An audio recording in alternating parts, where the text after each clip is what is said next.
What happens when one moment changes the direction of your life, and you must decide how you are going to move forward? On July 20th, 2017, Matthew Fumo dove into shallow water while swimming with friends near the Longport Bridge in Ocean City, New Jersey.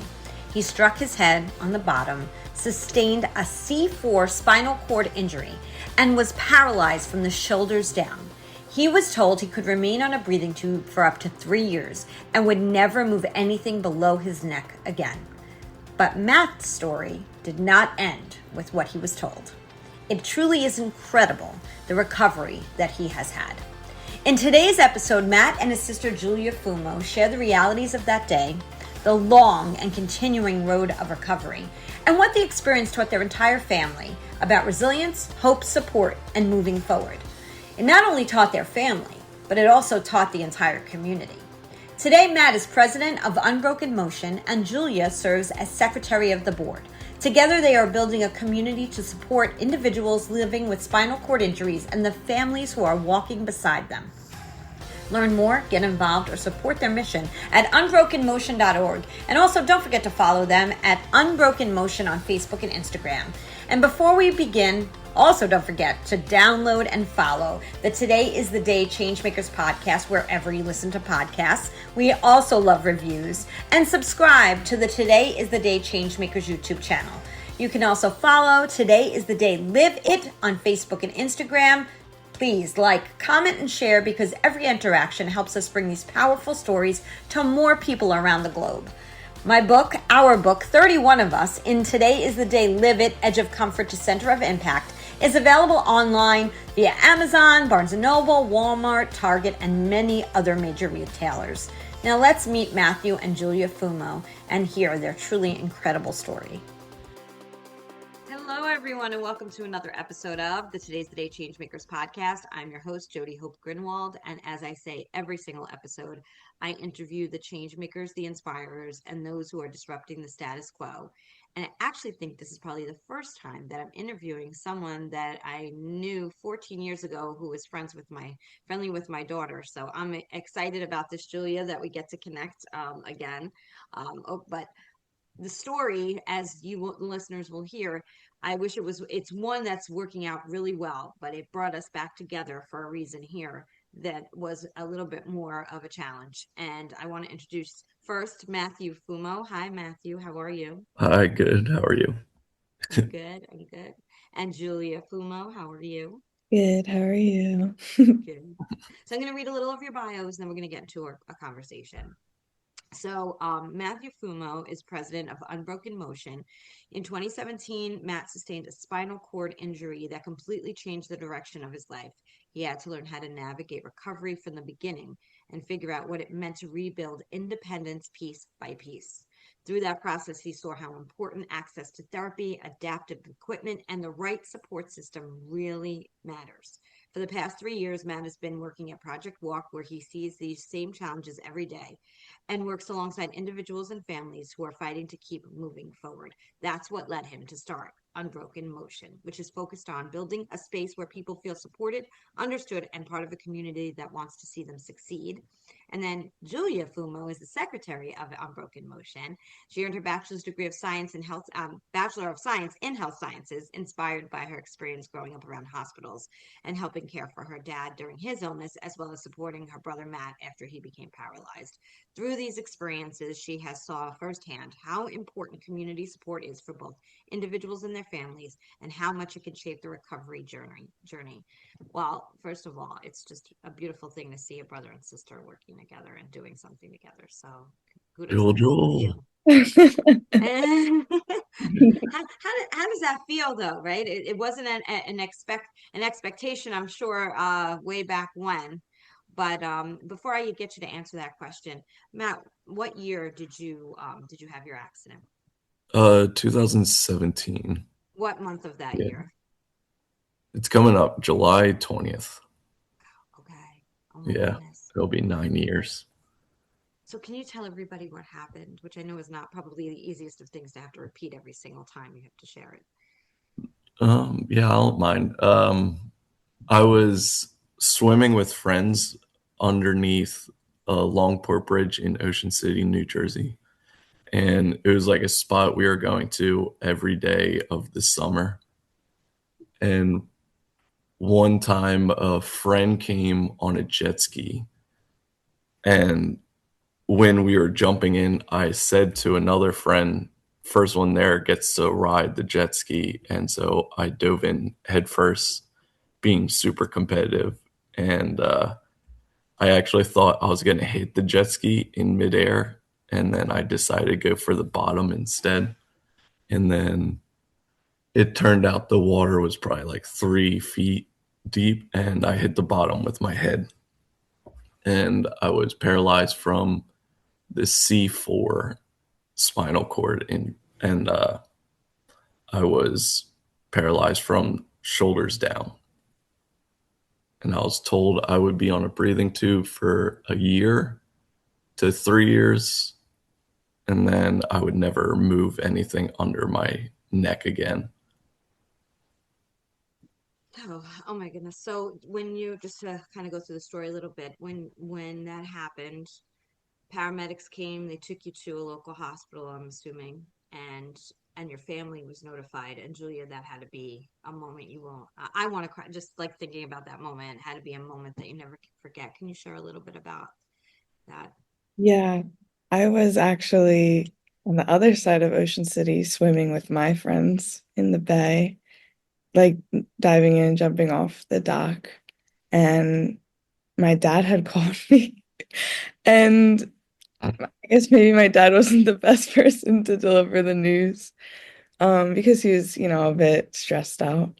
But he basically called me, and really all he could say was, something happened to Matt. He was diving and something happened to his neck. I don't know. I don't know what's gonna happen. I don't know if he's gonna be okay, but he's in the hospital. I gotta go.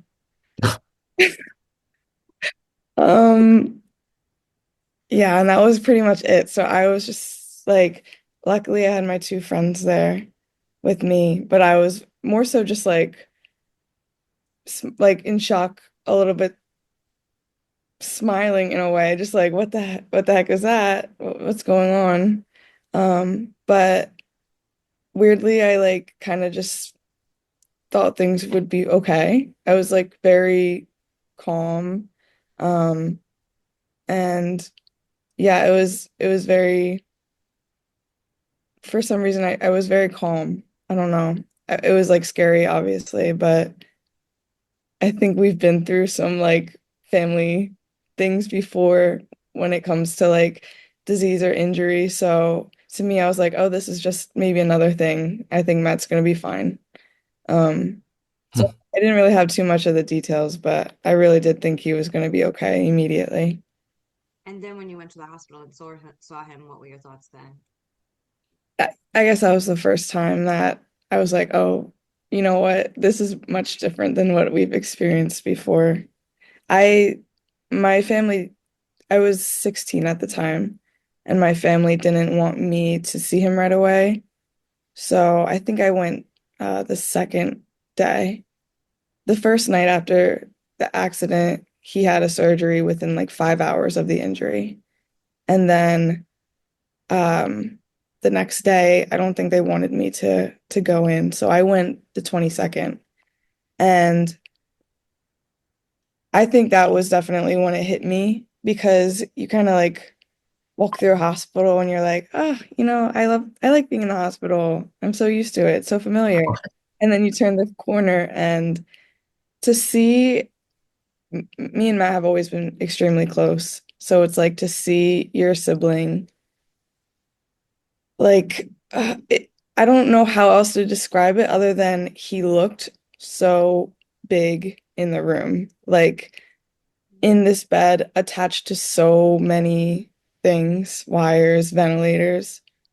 And then just like I thought I would walk into a room and I was expecting him to be like, "Hey, Jewel, like blah blah blah, like I'm gonna be fine." But you walk in and it's like he's just not there in a way.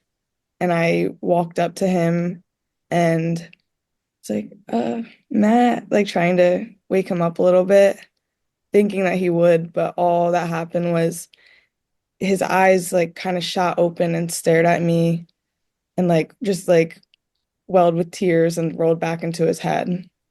And like that to me was the first time I did doubt that he would be okay. And that was like probably like the most shocking moment of my life. But you just really don't expect that when, I don't know, you've been around it so much, with our dad having cancer and everything. But yeah, it's great. It was crazy. It was absolutely insane. So that was like the first time I was like, oh no, not good. Do you remember any of that, Matt? Oh, me. Um, so I remember the actual injury of when I was in the water and like when my friends had to flip me over. That was that was an experience. For it was very chaotic, like in my head, where it felt like a microphone or a megaphone throughout the water was just like saying my thoughts out loud. And it was just a lot of like super anxiety about how I just like ruined my life and I'm not going to be able to get out of here. And then I heard my friends saying, stop joking around after a bit of time, which felt like eternity. And all of a sudden, I like kind of not give up, but I just like kind of accepted death in that moment. And so everything got really peaceful out of nowhere, where I thought, oh, I don't really have any more human responsibility. And I felt weightless at that moment. And then That was when I you were heard, upside what? down, right? Yeah, I was upside down in the water, where since I couldn't move, I couldn't even show that I was not joking around and I couldn't flip myself. And so it got really peaceful. And then I heard my friend jump in the water pretty pretty soon after that moment. And he flipped me over. And my first thought back was like, I guess the journey continues a little bit. And outwardly, what I was saying to my friend was, my life is over, my life is over. And I just like kept repeating that monotonely and very quietly just because I didn't really have a voice because I couldn't breathe that well. Because C4 affects the lungs as well. So I couldn't really speak too well. And Yeah, then, yeah, that's good you shared that because I don't know that everybody would know that. yeah. And so after that, they floated me at the or at the surface or at the shoreline just because there is a nurse on the beach at the time. And so she told us just to float me there so that everything's stable in my spine. And like on the beach, it will make it worse. So we waited until paramedics. And then I'm trying to think. My mom showed up. I said I love you to her. And then after that, I don't remember the next, I would say 4 days. Yeah, they just put me under heavy I was going to ask you. medication. Yeah, And I was going to ask you if they put you in a coma, like an induced coma, or if they just knocked you out. yeah, more just knocked me out. He Yeah, had like fentanyl pipelined to his heart. So yeah. you could get his attention. He'd wake up for maybe like a couple seconds the first couple days. Um, but I, yeah, I actually thought I was in a hotel with like my friends getting like very drunk. And I was wondering why my family was there allowing me to get like this messed up until it was after the breathing tube when I got that out that I was off all the medication. And my uncle actually came in to the hospital and he was like, do you even know where you are? And I thought I was in Philly, but I was in Atlantic City in Atlantic Care Hospital. Wow. just you're a miracle. You know what I mean? That's what you are. You're an absolute miracle. I mean, Yeah, thank if you. your friends waited any longer, there's so many ifs, right? I'm sure you've gone through them Hmm. in your mind. All the time, yeah.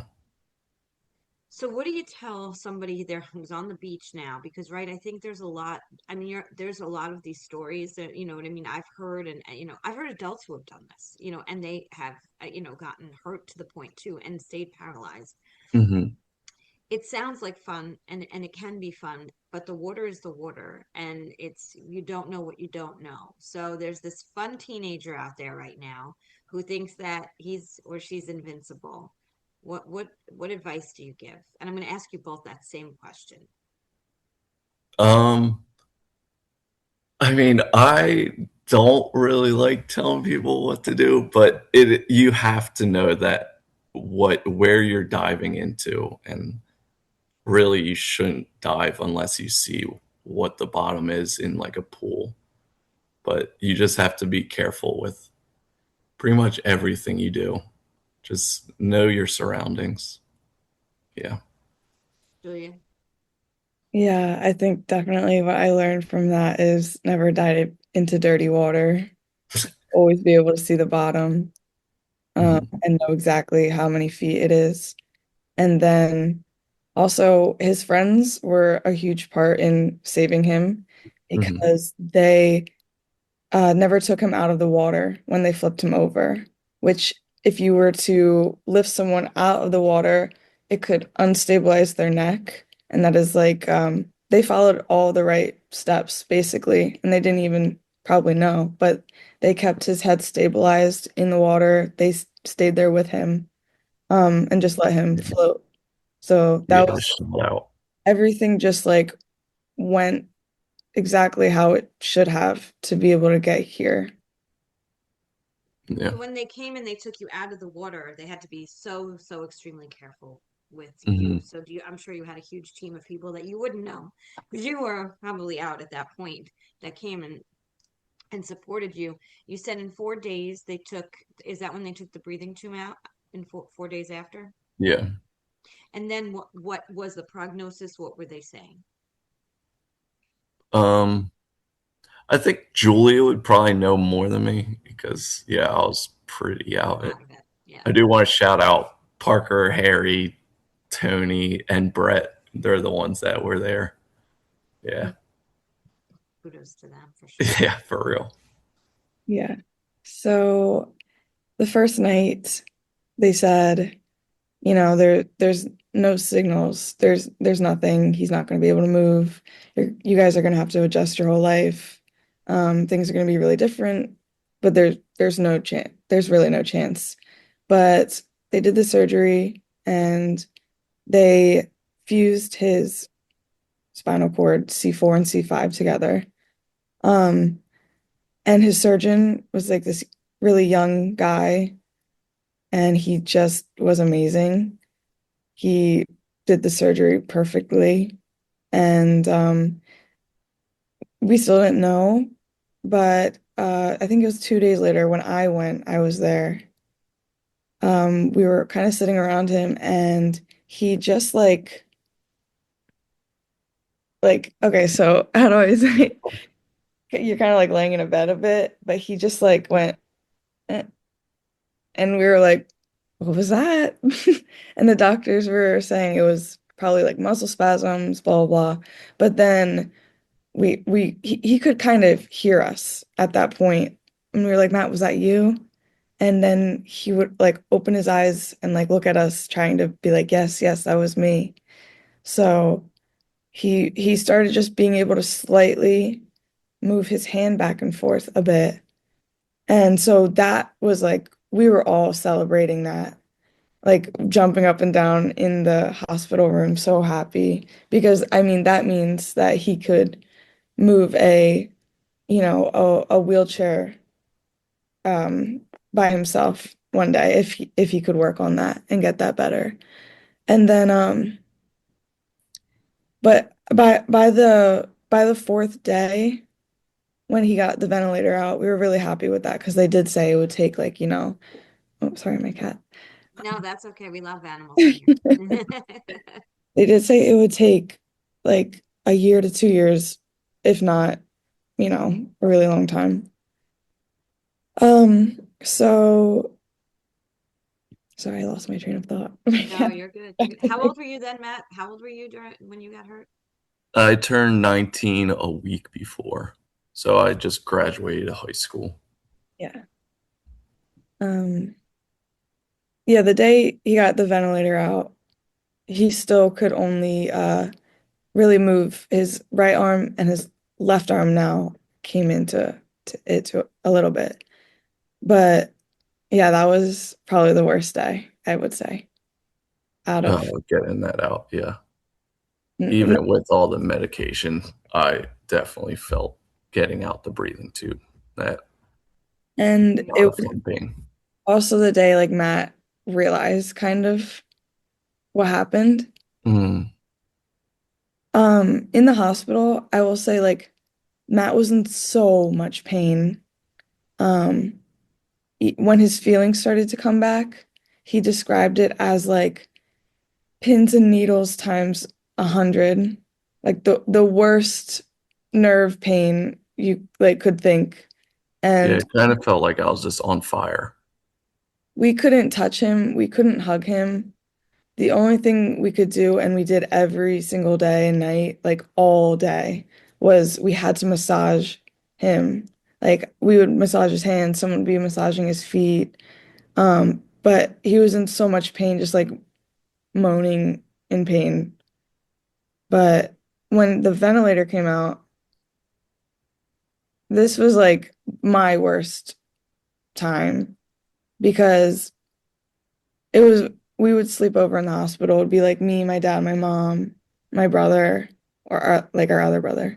And then in this little hospital room, but and then one of Matt's friends actually, after his night shift, he came every single night for the first Mm, couple weeks or week, Blake. Blake. Um, yeah, so that fourth night, Matt, like you would hear him a little bit moaning, and we went up to him. It was the first day he could talk because the obviously you can't talk with a ventilator. Um, and he was just like laying there crying, and he was like, I'm in so much pain. And we started massaging him. So I was massaging one hand, my dad, and then Blake was massaging his feet. It was like probably 4 in the morning, 3 or 4 in the morning. And he had said that he woke up from like kind of a dream of him playing baseball Mm, and running and walking. And he was just like him and my dad like sobbing with each other. I mean, we all were, but saying, I just want to run with my friends. I just want to play baseball. Like, what did I do to myself? I can't believe this. I just want to go outside. I just want to run. I just want to play. And I mean, that is just heartbreaking to hear. yeah, I was like, yeah, I actually never really talk about that moment. That was rough. There's a lot of why me's, Yeah. just thinking about everything going on. And I remember specifically the reason why that stuff came up was because of my hands, really, and just probably never being able to feel again. Just that thought alone. And Matt was like a really good at baseball. That's like all he played his entire life. That was like his whole life, basically.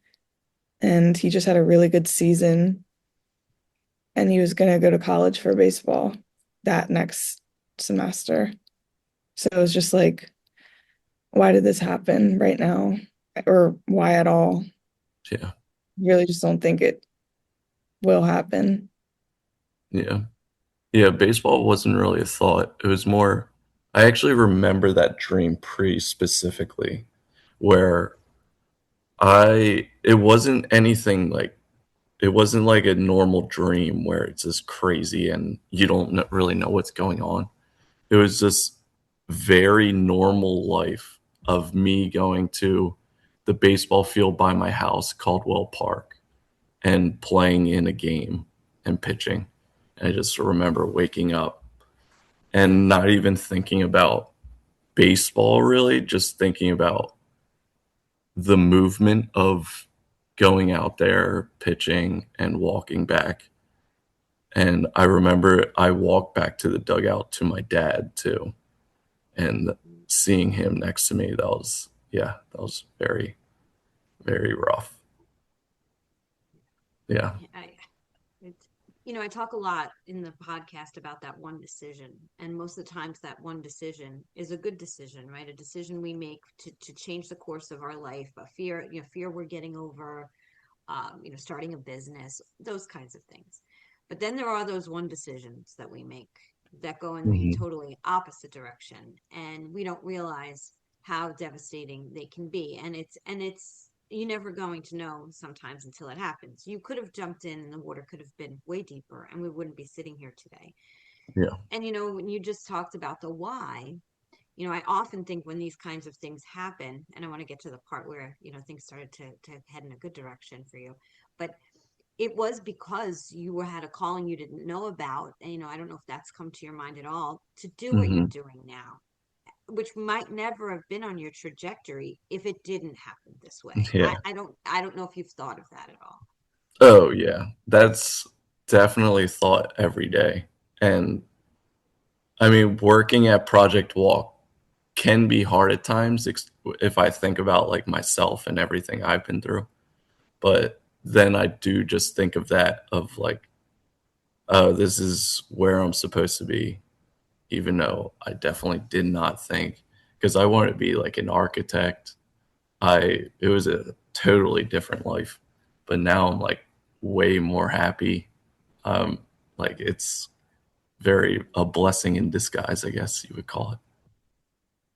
So just for the listeners to know, so I got to see Matt's journey from a very far space. I wasn't extremely close with their mom, Gail, but we're Facebook friends. So I learned all about what was happening through watching in devastation of seeing, this through a computer screen. And a lot of times that's what people do, right? You're not Hmm. close with them. You get to watch their journey. And I remember like talking to my kids about, I just remember feeling like as a mom, what it would feel like. It was, I get tears, just, I can't even imagine. Um, so I'm just glad that you're here and that we're having this conversation. In a world where trust drives decisions and relationships matter more than transactions, disconnection is something businesses simply cannot afford. I'm Jody Hope Grinwald, a leadership and connection strategist, and my work is different because I don't offer just a single framework or surface level fix. I bring an entire ecosystem built on connection with me. I work across leadership, career transition, teams, and client relationships, helping organizations rebuild trust where it may be strained and design their work so disconnection doesn't happen in the first place. Because when one link is off, it affects everything, and sustainable growth depends on keeping those connections strong. To learn more or inquire about me speaking at any of your events, reach out to me at Jody, Jodi, at todayisthedayliveit.com. And so we're 4 days out. You had a terrible dream, but a good dream, but a terrible dream at the same time. You don't have the ventilator in anymore. They're telling you you may not be moving, right? Forever potentially. How did that change, Matt? Hmm. I would say the first thing I saw, it was actually less movement. Actually, the first thing, there was like three doctors that came around my bed. I would say, I don't know why, but like it was probably like 6 o'clock in the morning. Always. Yeah. And they were seeing, I think they were just taking notes. And I wanted to show them that I could move the inside of my leg, my adductor. And they didn't believe it the whole time. when I was doing it. There's like, oh, you can't move. Like, I know you can't move. I read all the charts. It's impossible. And then I kept doing it. And I was like, I'm doing it. I'm the one doing it. And they just took it as spasms and wrote it on their board as spasms. But then I would say 2 days later, my surgeon came in and saw it himself. And he was like, this is definitely you moving it. You're like telling everyone you're doing it. It has to be you. And so that was the first one. Then another one I remember was him giving me a pinprick test on my feet, where they would actually use like a paper clip or whatever it's called uh, on my toes to see if I have the feeling. And he was going through it. I would close my eyes and he would say, do you feel that? And I was answering yes, yes. And then eventually I went ghost cold because I didn't feel one that he said, did you feel that? And I was like, no, I do not feel that. And my heart dropped because I just thought all I have is like one toe that I could feel. And then it turned out he was like, I never actually touched you there. So I was just testing to see if you were telling the truth. And so that was probably the biggest jumping point of when I had the feeling. So it was coming back, and your mental state at that point, um, you were determined. Do you feel like the reasons that this all was coming back had to do with your determination? And I want to share one thing real quick before I say this. This constantly happens where I hear people, and it even happened with my grandmother. They kept saying, no, it's just a muscle spasm. This Hmm. isn't you. It infuriates me when I hear Oh that, yeah, because I it's don't crazy. believe that. It's crazy, right? Yeah, especially it's my body, and like a spasm's also me. It's just, I guess it's, you're not in control, but it's still you doing it. I don't know why they tell you, because you can't really just like have someone else do a spasm for you. It still happens to like, it's still you. It's still in your head. It's coming from your brain somehow. And it gives you hope. And Yeah. hope is what keeps you moving and going forward. So why take away someone's hope? Yeah. Yeah, exactly. Yeah. Luckily, I'm someone that is super competitive, and I would just like tell them, well, Stubborn. yeah, yeah, okay. Same thing, I guess. Um, yeah, but I just told him to get out of my room. I never actually saw those doctors again because I think, well, I didn't want to see them because I was very upset and just mad. And then I know as a fact, our mom definitely said something crazy to them.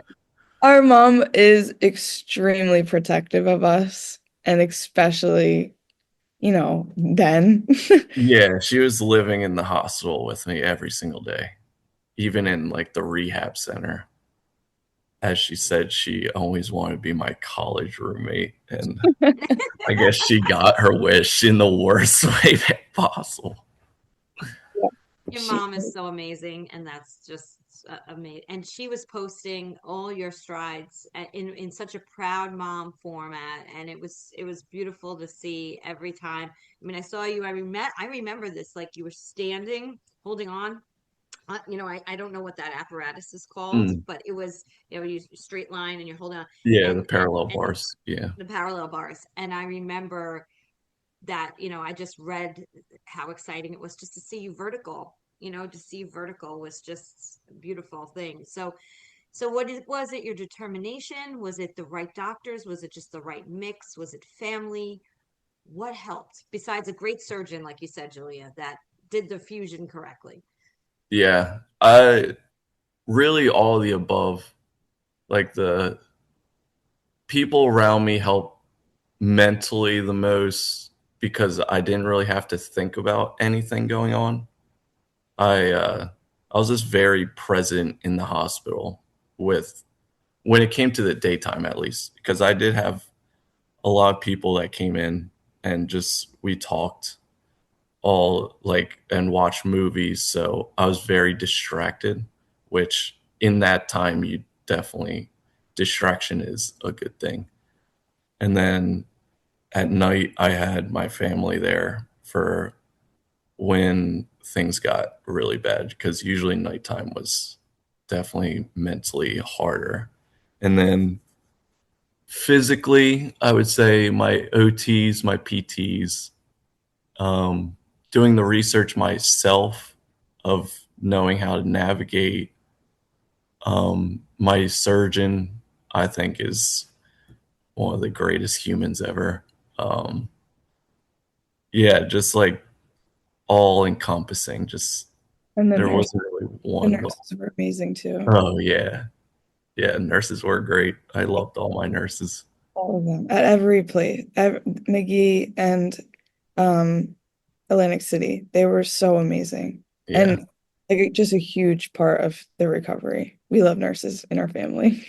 yeah, yeah, And they probably loved you too because they you were young and they wanted to see you walk out of there more than yeah. anything. Oh yeah. I'm They still want. in contact with some of the nurses, and yeah, they are very proud to see it. Yeah. So when did you went through all the therapy and everything? Do you remember when you took your first step? Hmm. I actually don't think I do because I was like harnessed up a lot of the times, and I would count that as my first steps. I remember that more than like the transition out of the harness. I'm trying to think. It almost like all came together quickly. Like one day, like they put him on the harness, and then the next week, um, he could like kick his legs fully, and then the next week after that, he could like sit up with two people, and then the next week he could sit up with one person, and then finally, like he could stand kind of with like people just almost spotting him. Like Well, yeah, I was like, I think I was on people's shoulders at that point, like holding on it, somehow because I actually got my legs before my arms mostly. Like, at least how much I could control, they which say, Julia says my arms came back or some muscles fired first in my arms, but I well, always thought it was legs. I guess the arm movement came first, but the thing that like really determined that he was okay below his injury was so this is like at his injury level in like the spinal cord. So C4 you could um so I'm not exactly completely sure, but if you are able to do this, that's like near surgery level on your You spinal should cord. explain what you're doing for Oh audio. yeah, for Oh, those who are sorry, sorry. listening. If you're able to move your arm back and forth, Like it's left to right. left to right, yeah. That's around C4. But if you're able to flip your hand upside down, that's below the injury. So meaning like um they had a lot more confidence that he'd be able to recover after that moment. So um yeah, so he got this first, which is like pretty difficult if, um That's that's actually probably still my hardest thing to do. they say in spinal cord injuries, it's usually your fingers and hands that take the longest to come back. Um, Especially like dexterity and just everything about moving your fingers and having like complete control over that. It's pretty like usually the hardest Yeah. come back. So what are your limitations today? I would say it's like movement wise, I don't really think I have any limitations. I would say it just comes with a lot more motivation to do things. And I have to think about everything more. It's more pain. Like I have a lot of pain everywhere, pretty much. Still the pain is still. pretty there, huh? Yeah, nerve pain all over, but mostly like very intensely in my hands and my back, neck are really just ache all the time. My shoulders kind of pop in and out of its sockets. My legs, I just feel like are 1,000 pounds, and it just takes a lot of control to and like thought to move them. Um, yeah, I'm really tight pretty much everywhere. I have knots. Yeah, I mean Julia probably saw it pretty bad last night because we were walking around Philly, and I was that was after hitting in a batting cage, roller skating, and then we walked like 4 miles. It was probably like 2 miles, but yeah, it was. By the end, I was done. I would have been done. I would have been. You Yeah, would have had me at the roller skating. I mean, yeah.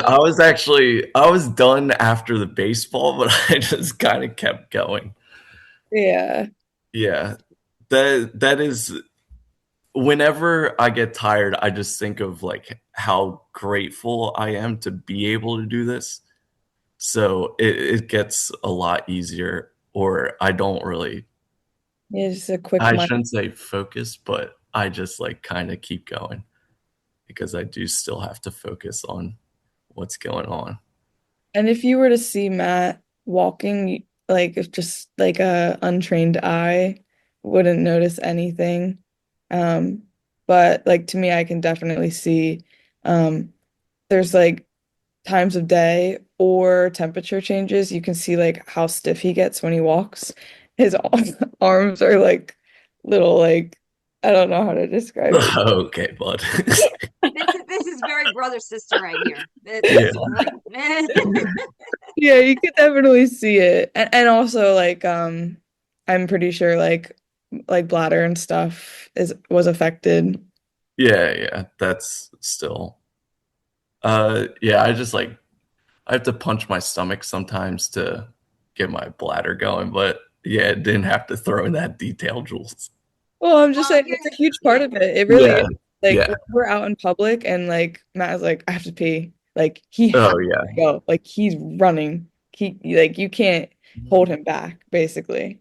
yeah, But I know, Matt, some of these things are like you don't want to talk about, of course, because they're personal and stuff. But I will say for the person who's dealing with it right now, it becomes like it's not just me alone. You know what I mean? hmm And I think one of the things I would suspect is that feeling of being so alone in that situation when you see everybody around you being a lot more independent and then you're dependent on them. So I feel like those listening who may be dealing with something like this can have more hope and know that, yeah, you know what, bladder issues are bladder issues. They happen for people who are injured and not injured, but it's going to happen for people who are injured because of the injury and it's not abnormal. And I think that's a good thing for people to hear. yeah. Well, in that case, every if I don't go to the bathroom for 4 days, I have to take a suppository, like stuff like that. Yeah, Yeah. So it affects that whole thing from, that all of those muscles internally and everything and the way things move. And hmm so, and anybody like who's listening. also like it affects my organs. Like if I was to drink, I definitely like things will be out of whack, and it takes a long time to recover. So I try not to as much. Um, yeah, certain things like it affected the lower part of my lungs. So breathing sometimes could be it would feel like I have to yawn, but couldn't, I guess. So I try and take deep breaths as much as possible. Yeah. It So is, I want to switch and talk about what you started with Unbroken Motion. Tell us about Unbroken Motion. Jules, you want to say? yeah, sure.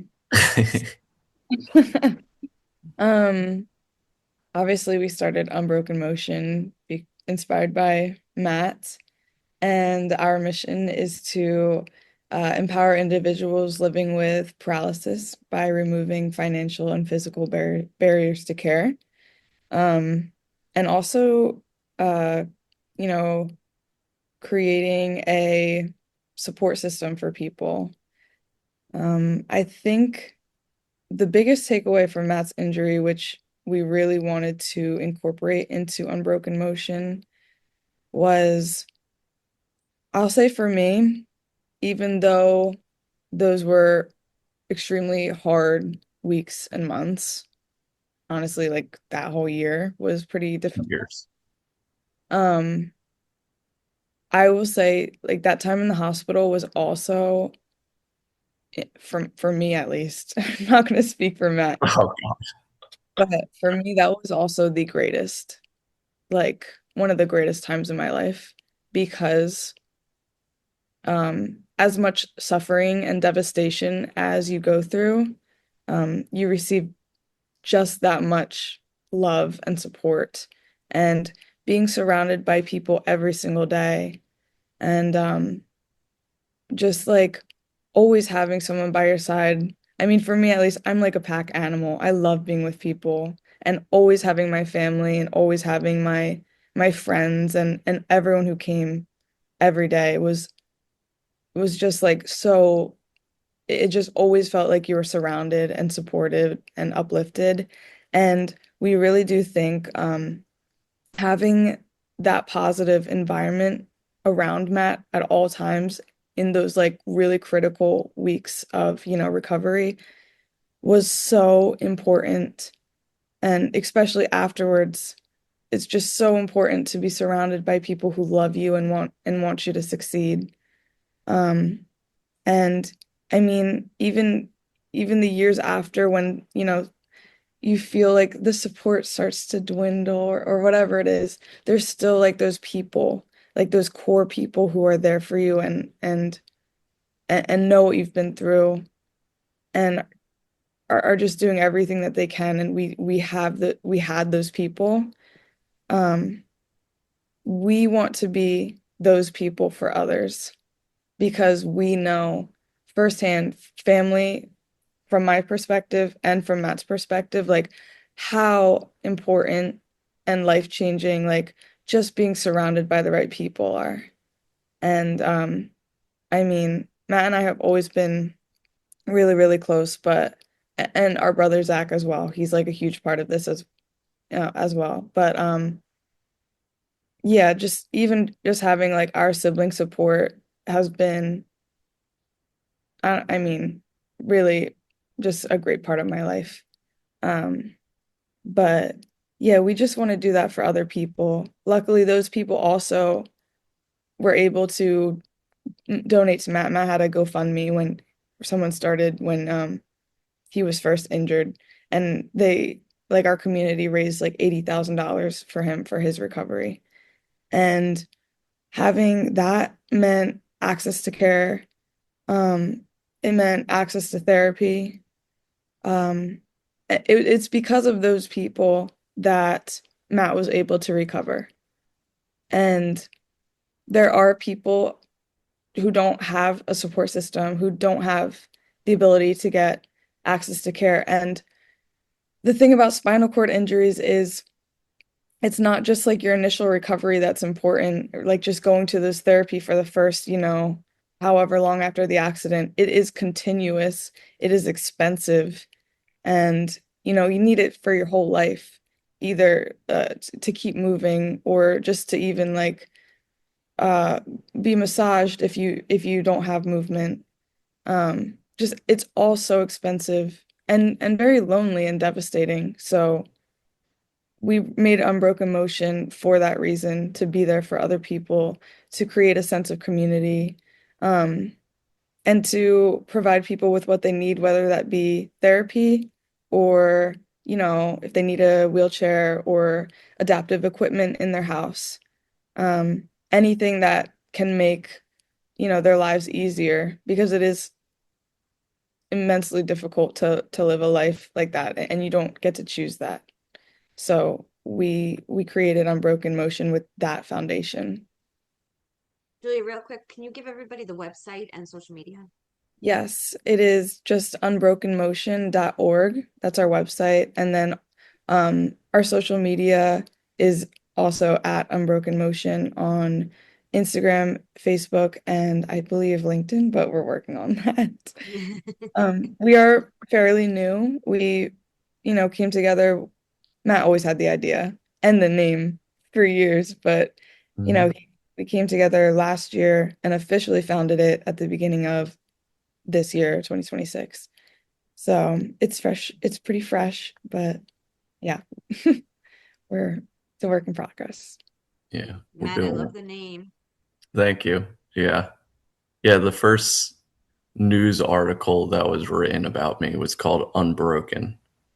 And that I actually want it to be my first book. And I knew Unbroken was already taken by one of the best books ever made. And so I thought Unbroken Motion because a lot of it is about just moving forward and just keep on going. So that's where it How are you came from. feeling? How are you feeling about the foundation and the launch? It must have felt amazing that because I know you had an event not too long ago, your first fundraiser, right? Yeah. Yeah, it felt great just to be able to help the community and a lot of people I been helping for so long and just like it's just very gratifying that I'm doing something bigger than myself and helping others. It is, isn't it? That's, and like we Yeah. talked about coming full circle here, it's like you had all those why moments. Why me? Why did this happen? And then you're standing in front of people and you're raising, you know, thousands of dollars to support other people. And then the Yeah. why all of a sudden becomes, okay, I think maybe I get it now, right? Yeah.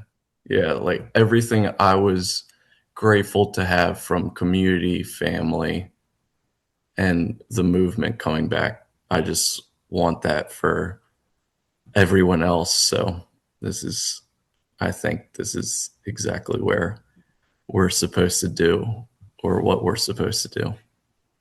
And right now you're working for an organization that helps people as well as your other job, right? That helps with people as well who are going through this type of recovery. Yeah, I work at Project Walk, New Jersey, and that's actually where I went. I would say 2 weeks after getting out of McGee inpatient, I started going to McGee's outpatient at the same time of going to Project Walk. And I was there for the next 2 years, and they helped me. I mean, I can't even say how much they helped me. So, yeah, they got me from, I think at that point, I was long distance wheelchair in my walker, and then they got me to run, jump, and play sports again. Incredible. What an Yeah. incredible and amazing story. And I'm honored to share it here on the podcast. And I want to thank the over 135 countries that listen to this podcast. So we've been downloaded in so many different places. And I hope that for someone who's listening and hears this, you'll follow Unbroken Motion online. You'll find them, donate to them, support them so they can support other people. And Matt, how old are you now? I am I am turning 28 in a few days. Oh, happy birthday. Yeah, I'm not thank you. 28, but look, I know it probably feels like you lived a few lifetimes right now after all you've been through. 100%. Yeah, I But tell everyone I'm 128 because that's what it feels like. and Julia, you've been through it with him, so you may feel similarly Yeah, as she's well. real old. I don't know about that. I love the brotherly sisterly love here. This is Yeah. awesome. Is there anything else? Because I could go on and talk to you guys for a long, long time, but I try to Yeah. keep the podcast to an hour, and I want to have you guys come back. Anything else that either one of you want to share, but something you want to share with the listeners before we go? Nothing I could think of. There would just be so many stories, I guess, of trying to help people. Do you have And anything, Jules? just that, if you're experiencing anything similar to what Matt went through, you're not alone in it. And I mean, if you're a sister or a mom or a brother or dad or a family member of someone who is going through something similar, um, it can be very devastating and lonely, and you don't know really what's going to happen. But as long as you keep a positive mindset for them, it'll eventually turn into a positive mindset for yourself. So I think it's just really important to, you know, just surround yourself and know that you're not alone in any part of it. There's Well someone said. I'm Yeah, very well said. Very well said. There's someone I'm gonna have on the podcast. He had stage 4 cancer, and he went through a whole. He's literally almost cured, pretty much cured. But one of I wish I could remember the book they read, and I'm gonna let you guys know what it is. But it talks about the importance, the unbelievable importance of positive outlook, positivity, surrounding yourself with people who will lift you up. But think about this: why not in real life every day? Why does it have to take a major tragedy Yeah. to be surrounded by those who do that, right? Yeah. Yeah. That's a huge part of it too. I mean, I think people who go through tragedies, um, they kind of can appreciate life in a different type of way. Yeah. You But start to understand life in a way, I feel like. it is like um I wish more people could, I mean, not to say I'm positive all the time, but Yeah, You're it's it, really it doesn't you. shouldn't take, you know, that to really, appreciate every day and live in the moment and be present with everyone around you and yourself. So I think Yeah. that's just life. It's you have to be there for yourself and for everyone. Yeah, and I think the positive thought is very important. On the other side, I think it's even more important to when you do have the negative thoughts, you just have to let them go as fast as possible. But feel them. It's really important to feel your emotions. Yeah, which, yeah, I definitely do that. And then you just got to accept it and keep going. And then things, once you start doing that, things start to stay more positive. Yeah. I just have one more thing to ask that we didn't talk about, and maybe when we do a follow up, I hope we'll do a follow up. We can talk more about it. But mentally for you, Matt, did you go to therapy, or have you been in therapy to kind of help you handle all the changes that happened? I I tried very early and I didn't like it too much. It was when I was in the hospital. It was just too much going on. And since then, not really. I probably used Julia too much, and she would probably I say relate I to that. definitely need it Well, because well, there's, yeah, it could get dark sometimes. I I've I've been in therapy for the past 10 years. Mhm. And plus that I was just like forced to go to therapy in school, but now I choose to go to therapy because I really do think it's so important. Um, because I mean, as much as you want to just be able to have a positive, good, healthy mindset and emotional regulation, sometimes you just really don't know how, and that's okay. And going to a professional who has seen this before or knows how to navigate um, you know, how to help you, it's I think super important. And I will say maybe a follow-up could be that I think Matt's injury, the physical part wasn't the hardest at all. It wasn't. He recovered physically so quickly that it's almost like, how does your mind keep up with that? And I mean, the reason it took this long to start what we have started is because, I mean, I had to be in the right place. yeah. Yeah. And that For took sure. way longer than recovering physically. And I mean, there's a lot that goes in with that, but I recommend therapy to Matt. I recommend therapy to everyone. I think it is I agree. just the most helpful. If you go to a physical doctor, you should go to a mental doctor and just for a checkup, just to make sure you're doing okay. I'm in therapy. I've been in therapy, and I honestly, I also, I'm a coach. I have a coach. I just feel like life is tough, and it's interesting you mentioned something, Matt. You talked about that moment when you were floating and you were upside down, and you're like, you felt this peace, like the human experience was gone. That should not be how it is. It should be peace when the human experience is happening. So Yeah. how do we find that center when we're in it, not when we're hurt and think we're leaving the earth? And that is something that I think therapy, surrounding yourself with the right people and knowing where you are emotionally can help you find that peace. It just Mhm. takes time. But I got to tell you, it took my breath away, no pun intended, when you shared that, because it made me in that moment, as the interviewer, think about why are we not having that peace when we're right side up? Wow. Yeah. I never Yeah. So like that. That is, yeah. I want Yeah. to thank you both for sharing your vulnerability here. I love the banter between the two of you too. So this has really been super fun. Yeah.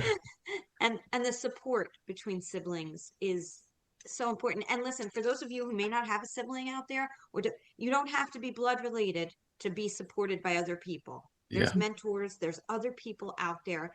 There's today's the day is out there for you. So, reach out to me. I'm available on Instagram and Facebook under Today's the Day Live It, and follow us on our YouTube channel. Please subscribe to Today's the Day Changemakers.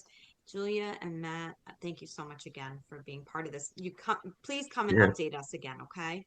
Yeah. Thank you. Yeah. We would love to go on. Maybe Zach could join us, our Yeah, brother. our brother. He's a Yeah. ton. Yeah. We shall Yeah. do that. We shall absolutely do that. That would be awesome.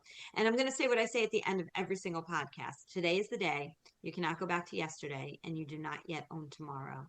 So, what small or large steps are you going to take today to get yourself closer to your goals? Thank you, everyone, for listening. And Matthew, keep up the good work. And Julia, what a great sister you've been. So, thank you for all you did for Matt, too. Yeah. Thank you so much.